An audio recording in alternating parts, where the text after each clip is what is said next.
Hello everyone, Carl W. Newton here. Welcome to this edition of the vlog, another Q&A video with a renowned sports photographer, this time Rob Sambles. Fantastic photographer, and like with the other videos with Dickie Pelham and Mark Curtin, if you haven't already watched them, go and give them a watch. I have pre-recorded the questions, so the background for the rest of this video will be slightly different and my hair will somehow miraculously regrow back to what it was about 10 days ago.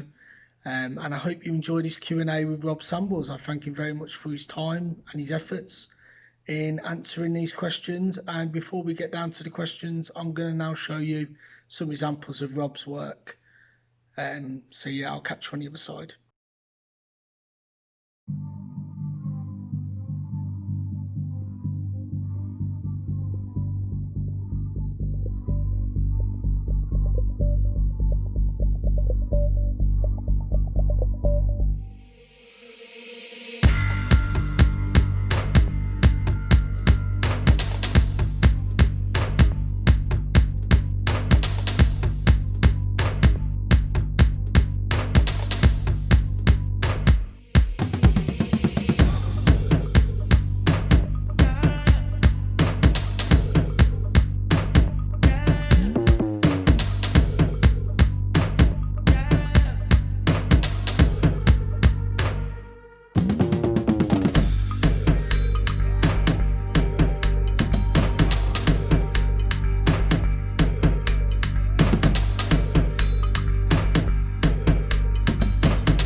Hey Carl, how you doing? Thanks for inviting me to do this, man. Sounds like a cool idea, and you've got some great photographers to do it already, so I was excited to be involved in it. I hope you're doing well.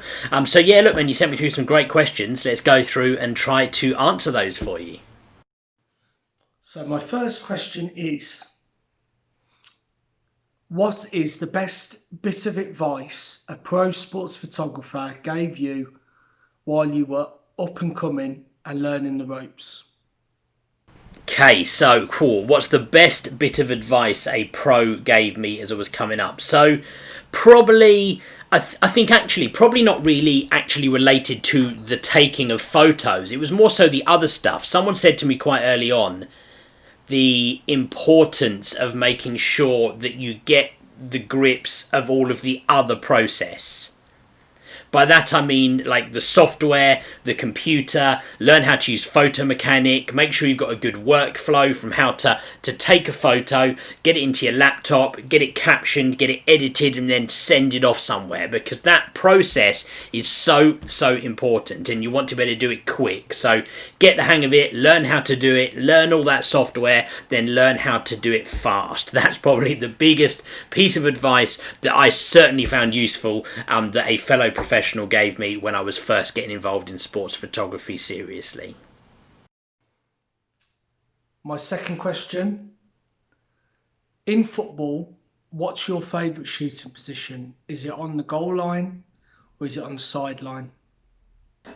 Favourite shooting position for football? So there's a few different positions, right? I've got some awesome photos from shooting on the side, kind of almost like level with the penalty spot. I've had some good photos from being in a bit closer to the goal. But for me, actually, I prefer to be somewhere near the corner. I like to go on the end line, but out near the corner flag. I find a lot of celebrations go that way. I get a good view like down the pitch. I get a good view across the goal mouth. So for me, somewhere near the corner flag tends to be my favourite position. That's what I'll aim for whenever I can. If I can't get there, I normally go along that end line somewhere towards the goal, but getting as near out to that corner as I possibly can.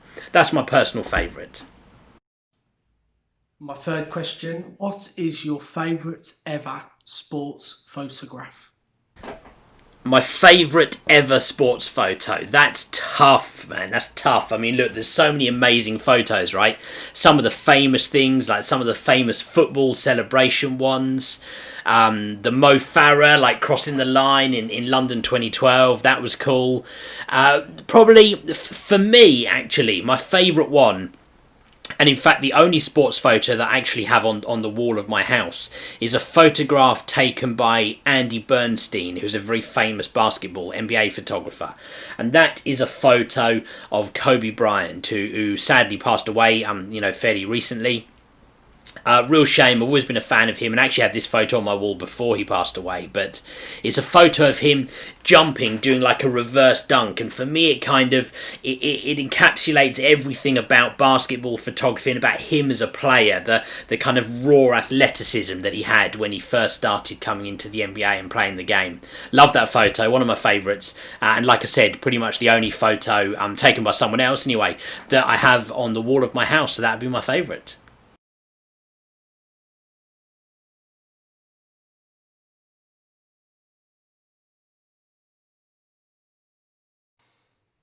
My next question, what is your favourite sports photo that you have taken?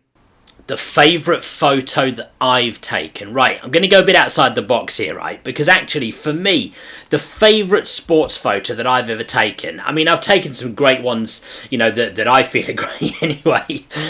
For myself, some of the England celebration ones I was pleased with. I got a good one of Sterling celebrating, which I was pleased with once. But actually, a bit random, and I've actually made a video on this on my own channel, but the favourite sports photo for me, I took it from the crowd, and I took it with my phone, and that's when I was at the Championship playoff final 2018, where Fulham beat Aston Villa.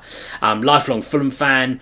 I'm very lucky to actually be there as a fan. I took my dad, who is also a lifelong Fulham fan, and whilst I was there in the celebration, I took like a panoramic photo with my phone, very randomly, just kind of did it, didn't really think much about it.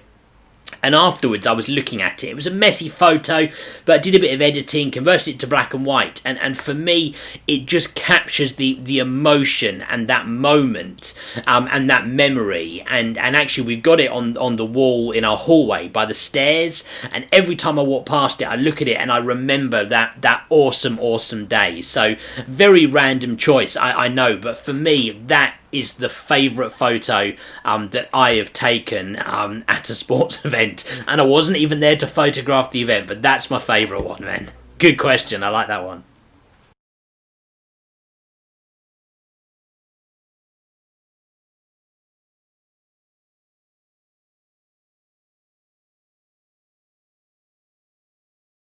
My next question, briefly and detailing in-camera tech and software details, what is your shot to upload workflow? What does it roughly look like? Okay, so yeah, good question. So, I mean, for me, basically, from taking a photo, unfortunately, I'm very often not working with like an editor or anything like that. So for me, I take the photo. It's on the memory card.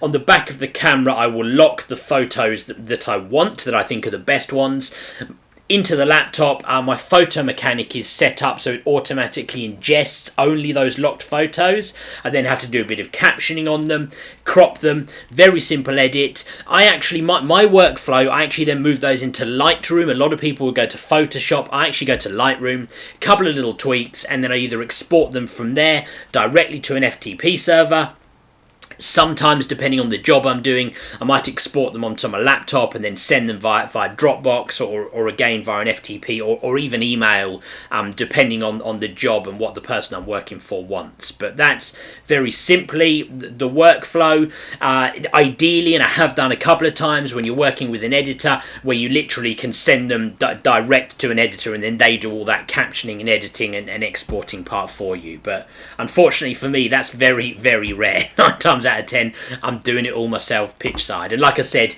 in my earlier answer, that's such an important workflow to get the hang of and to learn. Next, what would be your dream sports photography gig? My dream gig to photograph. So, God dear, I mean, there's so many amazing things you could photograph, right? I think a World Cup final would have to be up there, and I saw your video you did with Mark, and he said the same, and yeah, I absolutely get why I'd be inclined to say that as well. But also something like an Olympics would be amazing. And of course, as I've said, I'm a big basketball fan, so maybe to be able to do like an NBA Finals game, something like that would be amazing too. But if I had to pick one, I'd say World Cup final. But I feel boring because Mark said that in your other video, so I'll say an NBA Finals game. That would be my dream gig. Next, what would be one crucial bit of advice you would give to somebody starting out in sports photography? Okay, one crucial bit of advice that I would give an aspiring photographer. Well, I think, look, the biggest thing that I say, and I say this all the time to people who message me from my channel or through my Instagram, whatever it might be, is just kind of follow the process, right? Don't be worried about the fact that, yeah, to start with, you might be shooting some, local football, Sunday morning league, something like that. It doesn't matter. You just need to work, practice your skills, get yourself a decent set of photos. It doesn't matter what level of football you're shooting. People sometimes worry more about, how am I going to manage to shoot a Premier League game? Yeah, great. I totally get why people aspire to do that. Of course they do. But at the same time, that doesn't stop you getting to that good level. You can, keep on getting the images, build yourself a solid set of images, a portfolio of something that you can then go and show people and say, hey, look at the work that I can do. So my advice would be just get out there and take photos. Don't worry so much about how am I going to make the next step. You'll do that by taking photos of everything you possibly can, every sport that you can get access to. Get out there, photos, photos, photos. Get better, improve your skills, and build yourself that portfolio, that solid set of images. And finally, in a really kind of sunny light day situation, to get those slightly underexposed shots, what would be your preference setting wise? Would it be moving up the f-stops or would it be moving up the shutter speeds? So in that situation you're describing, for me, I tend to, so my aperture I tend to normally have set. So I'm normally going to have that at 2.8 and very rarely change it. Sometimes it might be f4, but generally that would be set to 2.8. Shutter speeds, so I normally start out, just my starting point, at like 1/1250th of a second, something like that. And then I find if that's a little bit too dark, I can drop it to 1000. If that's a little bit too bright, I can bring it up to 1600. ISO, I would just, depending on where, and obviously mentioned in daylight, chances are that ISO is going to be low, 100, 200, something like that. You'll probably then find that your shutter speed's okay around 1250th, but if you find that's a bit too bright, go to 1600. If you find it's a bit too dark, go to 1000, and if that's still too dark, then you start bringing up your ISO levels. So shutter speed first, rarely mess with aperture, and then ISO is the other controllable that I would use. Cool, thanks so much, Carl. Really enjoyed it, man. Looking forward to seeing your video. Thanks a lot, man. Take care. Catch up with you soon. So that was a wonderful Q&A with Rob. Thank you, Rob, for your time. Please like, subscribe to my channel, all that jazz. Go and check out the previous Q&As with myself, with Mark Curtin, with Dickie Pelham. Lots of other great sports photography content within this vlog. And don't forget to go over to www.ko-fi.com/CHAMPICS. That's ko-fi.com/CHAMPICS to show me some love and support by buying me a coffee or donating another amount. Every penny of will go on new gear, helping me grow and evolve towards my dream of becoming a sports photographer. Speak to you soon.